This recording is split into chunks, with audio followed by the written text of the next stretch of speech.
National Education Development Plan successful in pulling Malaysia from bottom third ranking.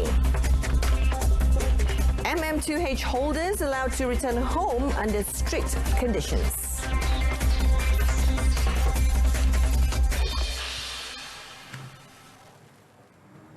Good evening. Thanks for joining us. You're watching News on 2. I'm Jessica Lee.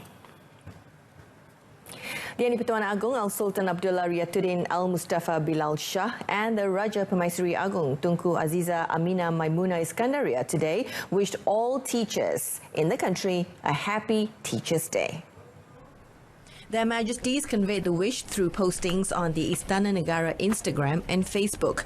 The postings also had the theme for this year's Teachers' Day celebration, Berguru Demi Ilmu, Bina Generasi Baru, or Teach for Knowledge, Build a New Generation. The theme focuses on the role of teachers to build a new generation in line with the national education philosophy. The Malaysia Education Blueprint 2013-2025 has succeeded in pulling the country out of the bottom third position.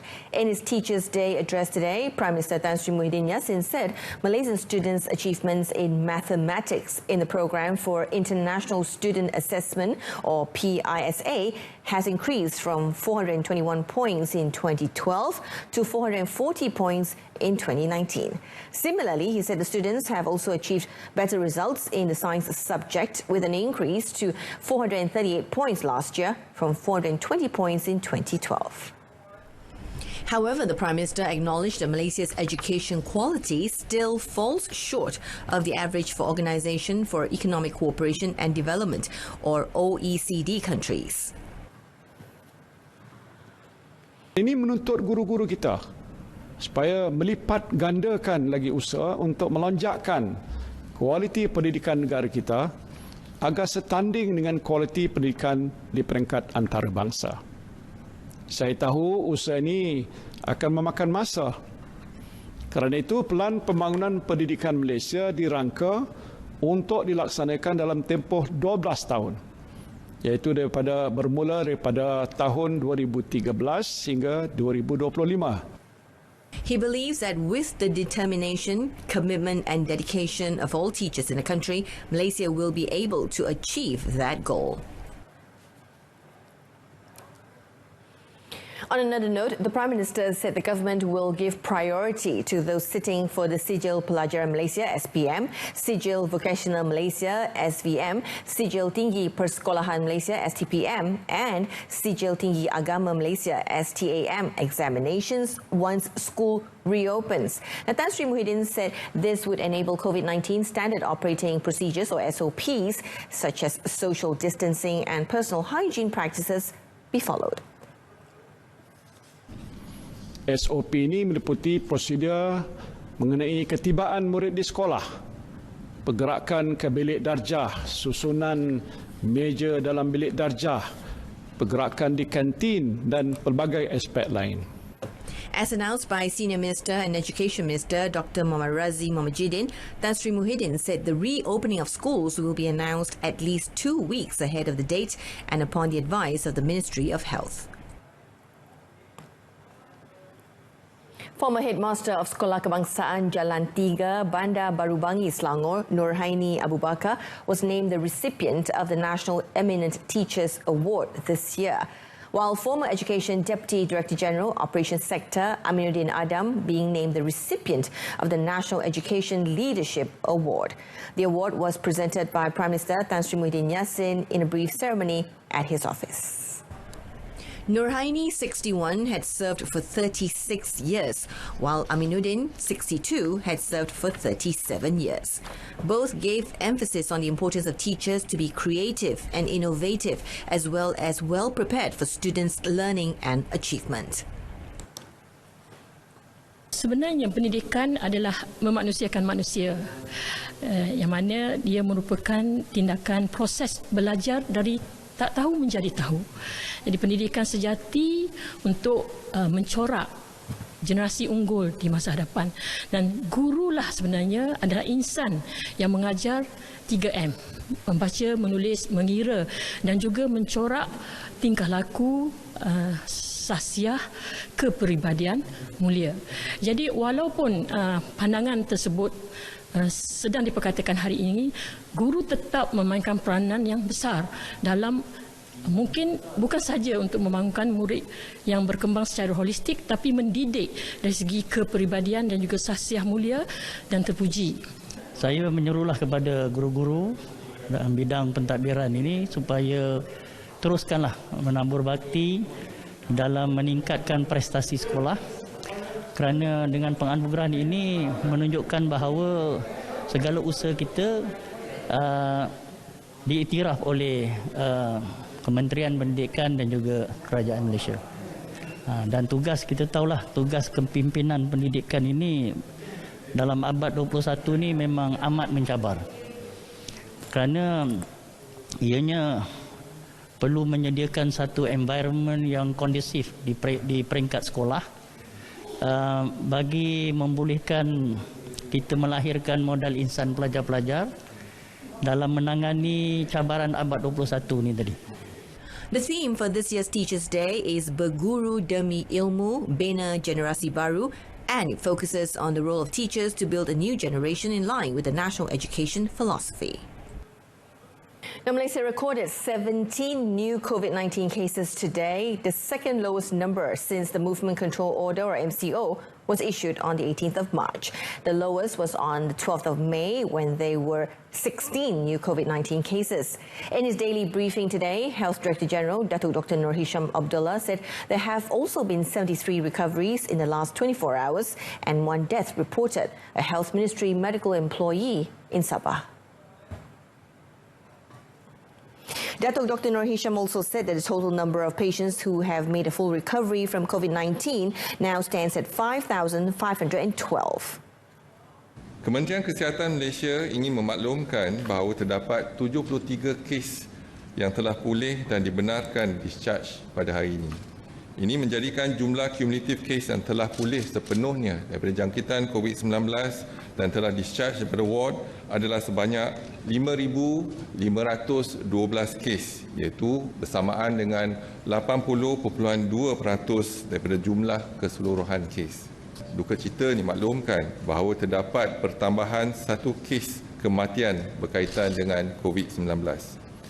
Justru jumlah kumulatif kes kematian COVID-19 di Malaysia adalah sebanyak 113 kes, bersamaan dengan 1.64% daripada jumlah keseluruhan kes. Datuk Dr. Nur Hisham also added that as of now, there are 19 active cases with an infectivity potential of 1,247 cases. 13 COVID-19 patients are still in ICU, where 5 require ventilators. The government will allow Malaysia My Second Home, or MM2H program members who are currently stranded abroad to return home to the country starting Sunday. However, Senior Minister of Security Datuk Sri Ismail Sabri Yaakob said the foreigners who wanted to return to Malaysia would have to undergo COVID-19 testing at the place they were in presently and must be certified free of the virus before they are allowed to fly back in. Walau bagaimanapun, SOP-nya adalah ketat, iaitu sebelum mereka pulang ke Malaysia, mereka mesti membuat pemeriksaan kesihatan dan disahkan negatif, baru mereka boleh pulang ke Malaysia. Briefing reporters today, he said upon arrival in Malaysia, they will be quarantined because they would have mixed with other passengers in the flight. The cost of quarantine will be borne by them. Datuk Sri Ismail said the Tourism, Arts and Culture Ministry, or MOTAC, had made the request to the government to allow MM2H members to return home. Since the inception of the MM2H program in 2002, the government has given approvals to some 48,000 foreigners to reside in Malaysia. Participants of the program enjoy the privilege of a social visit pass, a multiple entry of 10 years, and renewable visa. On another note, Datuk Sri Ismail Sabri also said tour agencies would be allowed to open to carry out administrative, financial and management obligations over their tour packages. Dan mereka juga boleh menyediakan pakej-pakej pelancongan sebagai persediaan. Bukan boleh digunakan sekarang, sebagai persediaan, iaitu apabila kerajaan membenarkan aktiviti pelancongan, maka mereka bolehlah menggunakan pakej-pakej pelancongan yang mereka sediakan. Datuk Seri Ismail Sabri also said that they would not allow the operators of ferry services to and from Langkawi to raise the price of their fares, saying that the price of fuel had decreased.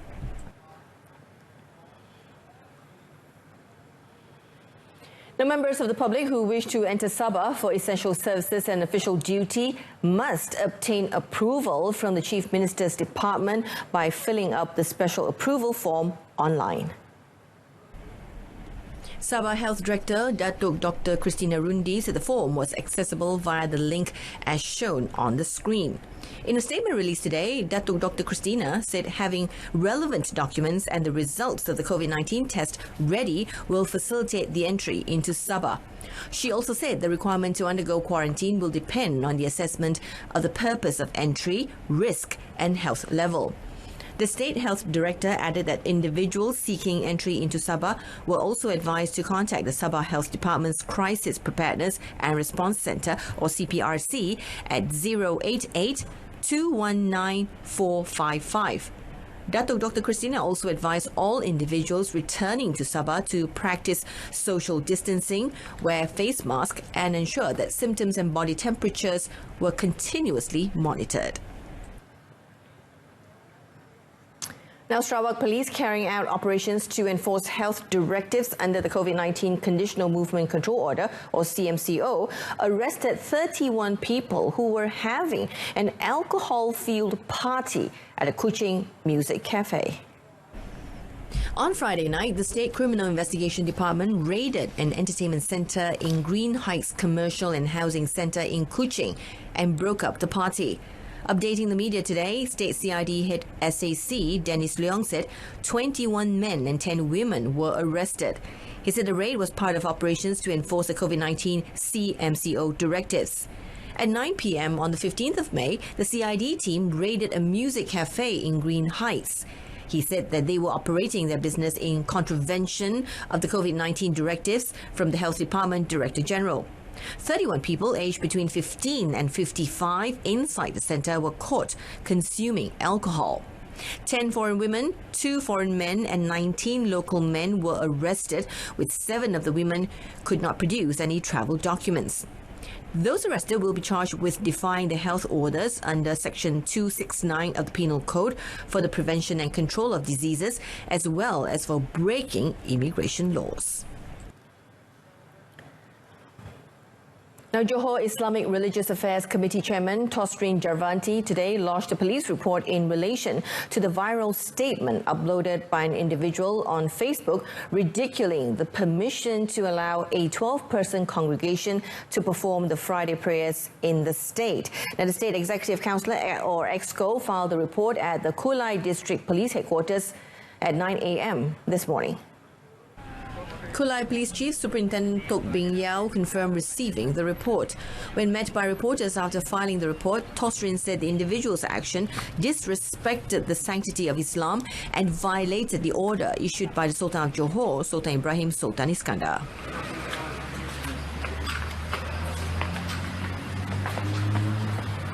Terasa macam perkara ini dipermain-mainkan, dipermudah-mudahkan ataupun begitu mudah untuk memutuskan satu perkara tanpa mengambil kira kesan dan akibatnya. Jadi masyarakat kampung pun rasa marah. Saya dah minta jawatankuasa masjid dapat mengawal keadaan. He added that the incident was in contempt of Islam and a violation to the order decreed by the Johor Sultan, because the 12-person congregation was approved by His Highness and was decided by the Johor Islamic Affairs Fatwa Committee. The Facebook posting has been viral since it was believed to have been uploaded by the individual on the 13th of May. On Wednesday, Tosrin had notified that the state is allowing 12-person Friday prayers in mosques and suraus starting yesterday and throughout the Conditional Movement Control Order period. Coming up, flats, longhouses in Sentul, Bukit Kiara to be replaced with new housing.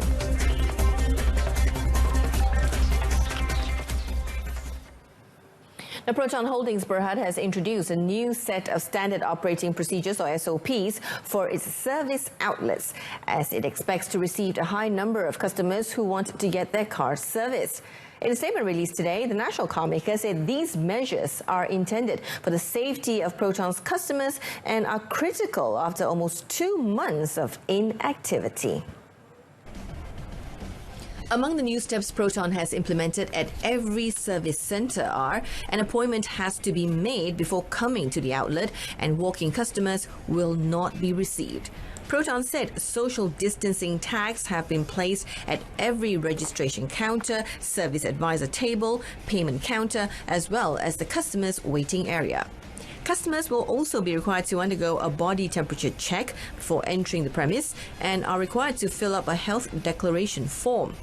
The statement added that hand sanitizers will be provided at registration counters, while safety posters have also been put up in all service centres, and every car will be sanitized after it has been serviced and before it is handed back to its owner. General Manager of After Sales Tan Kang Leng said as an additional measure to prevent crowding, Proton has restricted the number of appointments it accepts every day. He said in order to control the number of staff and customers present in one place at the same time, Proton have to come up with a strategy on how to expedite every process from registration to handing over a customer's car.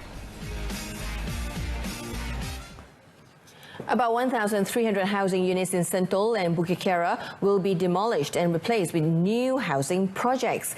Federal Territories Minister Tan Sri Anwar Musa said houses under the new housing project to be implemented under the Kuala Lumpur Modernisation Programme would be given to selected owners of the demolished housing units for free. Tan Sri Anwar said about 1,000 flat units that were built about 30 years ago in the Sentul area with a floor area of about 480 square feet will be demolished, and the owners will be given new housing units which will be bigger for free. Jadi kawasan-kawasan bangunan usang, tempat tinggal PPR terutamanya akan dirobohkan, dan pemilik-pemilik yang telah membeli unit-unit tersebut akan diberikan unit percuma. Rumah yang lebih baik, rumah yang lebih besar. Kalau sekarang satu bilik, sekurang-kurang dia akan ada 2+1. Dua bilik besar, satu bilik single. Sekurang-kurang 2+1. Dan ini yang program pertama akan dilancarkan di Urban Renewal Sentul. He added that in Bukit Kiara, it involves occupants of the long houses there, totaling about 300 units. He said the houses to be built under the program would cost about 200,000 ringgit per unit. Tan Sri Anwar, who is Ketere Member of Parliament, said this after distributing Aidilfitri contributions to residents in Kok Lannas, Kota Baru today. Elaborating on the proposed housing project, he said it will be built using private funds, with the government only providing the site. In another development, he said the ministry planned to build 5,000 units of houses under the Residency Prihatin program for those working in Kuala Lumpur and with household income of below 4,000 ringgit. Application for the houses to cost 250,000 ringgit per unit will be open to those aged 35 and below. And that concludes this evening's edition of News on 2. In our top story, National Education Development Plan successful in pulling Malaysia from bottom third ranking. Now join us again at 7 p.m. tomorrow for more updates on the latest happenings around the world. I'm Jessica Lee. Stay tuned and stay safe.